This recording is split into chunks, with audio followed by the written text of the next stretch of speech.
I am probably one of the few people in the world that hasn't watched a Five Nights at Freddy, or better known as FNAF, lore video in my life. I'm not sure why I never tried getting into it, because people around me at a young age liked it. In my younger days, I was playing sports, doing homework, and the constant moving while being in a military family just made me miss a lot of the popular topics during my youth that I spend now in my adult years catching up on. So, when the FNAF trailer dropped and I saw these animatronics being killers, I was interested. I at least knew the basic premise. A security guard has to survive 5 nights at the pizzeria doing their night shift. So, after the movie finally arrived and watched it twice in theaters, I didn't like this movie. I wanted to like it. Seriously. But I just didn't.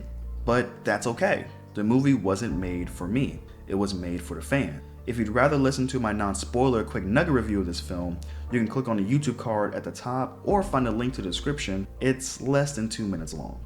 Now, hopefully I can make this not sound disrespectful as much as possible, but the FNAF movie felt like a movie with not necessarily a story, but a lore fest with Easter eggs plastered everywhere. The lore was really explored, at least to me. I can tell I missed something big when a character like Vanessa, the cop, was first introduced and my theater gasped in surprise. Or when Mike was at the pizzeria and in the storage room saw some discarded animatronics and I heard people whispering the characters' names and many more instances like that. By the time the movie ended, both times I went to the theater, I heard thunderous applause from the audience. Unfortunately, I couldn't feel what you FNAF fans felt. I can completely see how critics gave this a 4.5 out of 10 average rating on Rotten Tomatoes at the time of this recording. But I also see why 89% of the audience gave it a 4.4 out of 5 rating. I wanted to list the reasons for why this movie didn't work as a fundamental storytelling issue. No hate for the game or the lore that comes with the universe. As someone that really loves film and TV, maybe I can shed some light on why critics were harsh on the movie. Just to get the positives out of the way, you already heard it from many critics and fans already. The set design of the pizzeria and animatronics are wonderfully created. It helps to immerse you into the setting when there's actually horror taking place. The sound design was extremely impactful in this movie. The animatronics blinking, the wiring sound when they move their body, and the terrifying sound of their footsteps getting closer are truly well done. I can see why FNAF fans enjoy the games. The setting and the sound help create this suspense that leaves you on your toes, wondering which animatronic you might see. Also, the addition of Dream Theory was actually interesting, especially since it explains Mike's excessive use of sleeping pills in order to retrace his steps on that fateful day. It's unfortunate that the pacing, tone, and overall story significantly hurt this film. It seemed the film didn't know whether to be a quirky supernatural horror or a psychological horror about childhood trauma and survivor's guilt. I'll get into the marketing of this film later, but right now, the story rather drags with the multiple flashbacks of Mike's recollection of his brother being taken away from him, and the kids in his dream being still and not really answering Mike's questions. The movie plays more like a family drama with horror elements. I don't know if the security guards had this much screen time in a video game, because if that's the case, it felt more like a day in life as a security guard than a film focusing on the creepy nature of killer animatronics. Honestly, the first act was not an issue for me. The opening scene was pretty cool to see, and the first act established Mike's motives to take the job. I'll get to William Afton, the Yellow Rabbit, in a moment. I want to say, Abby and Mike's relationship felt odd to me. Abby was surprisingly cold to Mike and disrespectful at times. Now, this is more of a nitpick than an actual critique, as I could wave that off as simply sibling treatment, but that subplot of Abby and Mike's relationship could have been so much more. I would have loved if the film explored the relationship to create a reason on why Abby was so distant to the only person in the world she actually cared about, as she obviously doesn't like the aunt. Could have introduced Mike being overprotective towards Abby, which caused her to not have any sleepovers, causing Abby to miss out on social interactions with other children, eventually leading her to only having imaginary friends since Mike doesn't believe they exist. Blumhouse usually likes their horror movies to have multiple layers to them with a thematic statement that ties them all together.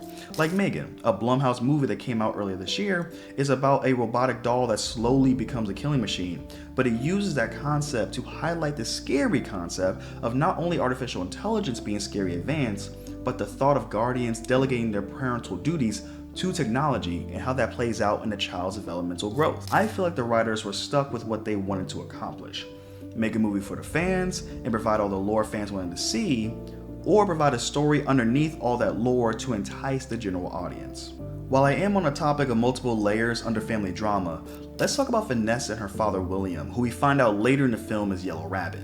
After googling FNAF, my understanding is that Vanessa appears later in the franchise, so the creative team putting her in the first movie seemed like an interesting choice. Let me just say that all the actors in this film did a good job with the dialogue and actions they were given. I want to emphasize that it's not seen as a negative on the actors themselves, but more so the story being told. Vanessa's character is all over the place. Early in the story, Vanessa tells Mike to simply do his job as security guard, stay steady with it, and not to bring Abby. But then Abby comes to the place, and now Vanessa and Abby are building forts with the animatronics, and Mike is trying to get Vanessa to take Abby somewhere else away from the animatronics.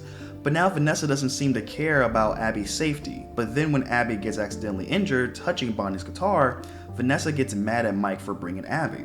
It felt like the writers didn't know who to write for again. The non-fans have no clue who Vanessa is, so they write her as a cautious character with a sense of mystery about her, or for the fans that already know Vanessa's backstory in the game, so they write her being relaxed. Also, the movie doesn't really explain Vanessa and her father's backstory and why she's under the control of her father, which I believe is important to understanding Yellow Rabbit's motives.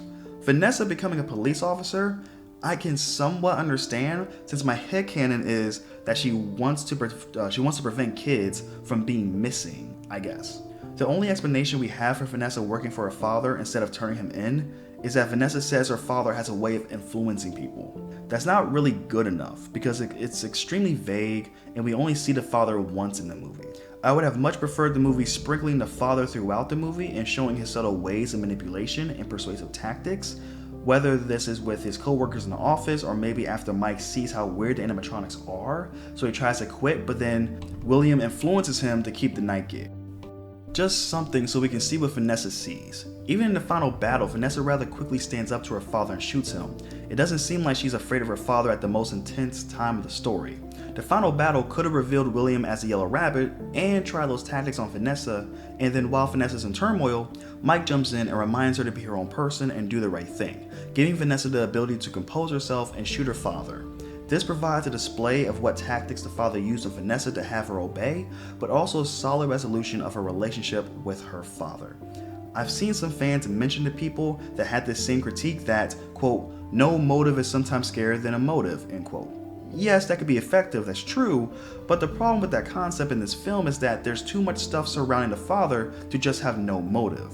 The father started a pizzeria, put on the bunny costume, controlled and killed Vanessa's friends as kids, and manipulated his daughters somehow to stay in the family business. That's a lot of vague stuff that should be explained.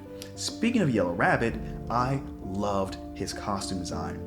It's so old and battered, and that slow walk he does before he rushes Mike was exhilarating.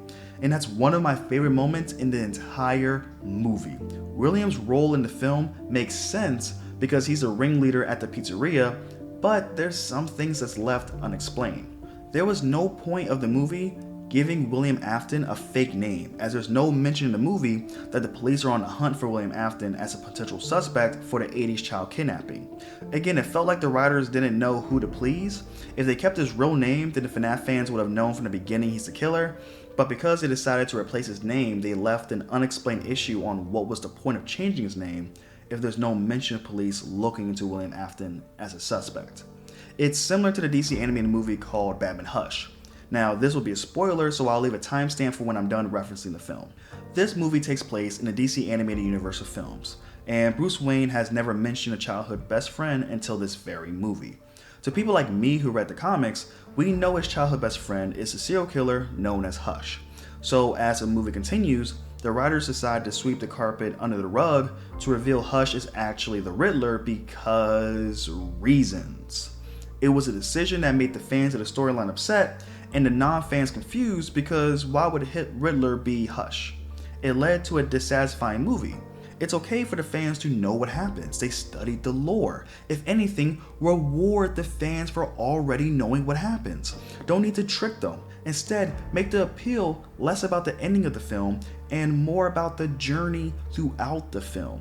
The Last of Us TV series on HBO didn't stray much from the source material, and all the fans knew how it ends, but the writers didn't try to subvert the story's ending.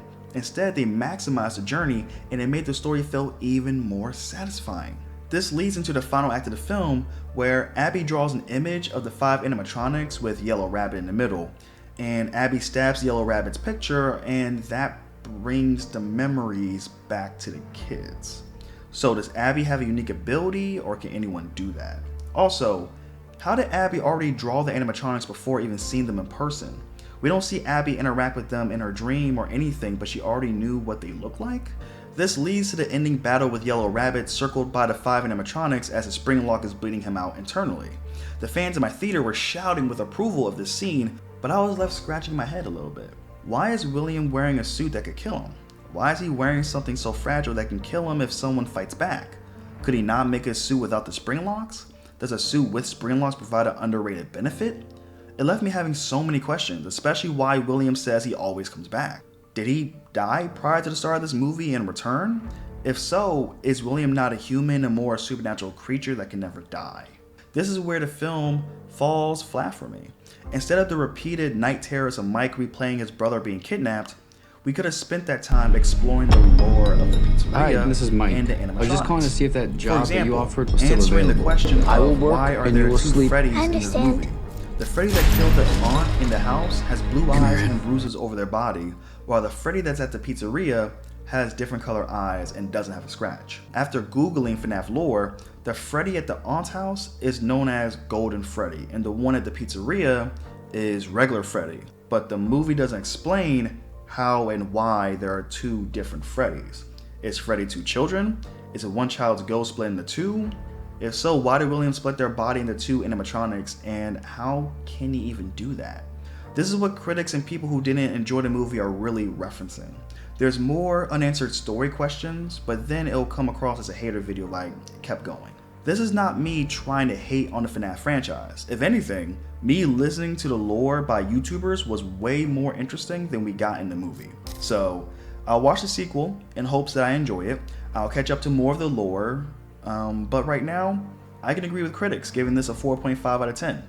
It's barely even a horror movie, with really the opening scene, the bandits, and the Yellow Rabbit appearance the only moments of horror. Also, I know there's a discussion about this being R-rated instead of PG-13. I didn't mind the PG-13 rating and believe the actual horror scenes did well with their PG-13. You have to understand, PG-13 horror movies usually rely less on gore and more atmosphere suspense, and all 3 of those horror scenes in this movie did that exceptionally well. If the movie continued that, this might have been a more appreciative film among the non-fans and be a great gateway horror movie for the younger audience. The marketing of this movie is what ruined expectations for non-fans. I personally was expecting killer animatronics chasing a security guard, and he has to find a way to survive the 5 days. We still could get his backstory and connection to the overall lore, but it felt dragging to do multiple flashbacks in that aunt subplot. Instead, remove the aunt's involvement and use that screen time to explore the pizzeria. By the way, can we talk about how the aunt dies in Mike's living room, but there's no missing persons report, no police investigating the disappearance? So I'm just assuming Mike just cleaned the living room and got rid of the aunt's body. Hey look, I didn't care about the aunt anyway, so that part doesn't matter to me personally. Overall, if you're a FNAF fan, you'll love this movie. I personally don't think it's a great video game adaptation, but if the fans love it, then I guess that's what matters. Obviously, they have a strong enough fan base to disregard non-fans if they like, since the movie made around, $130 million in a worldwide box office from only a $25 million budget? So, I hope the FNAF film franchise succeeds. Have fun, FNAF fans. Show your love and support to the creators, and hopefully you enjoyed the video. Leave a comment below about your thoughts, and maybe you'll provide lore answers to fill in the gaps. Anyway, this is a Source Plug, and I'm out. Peace.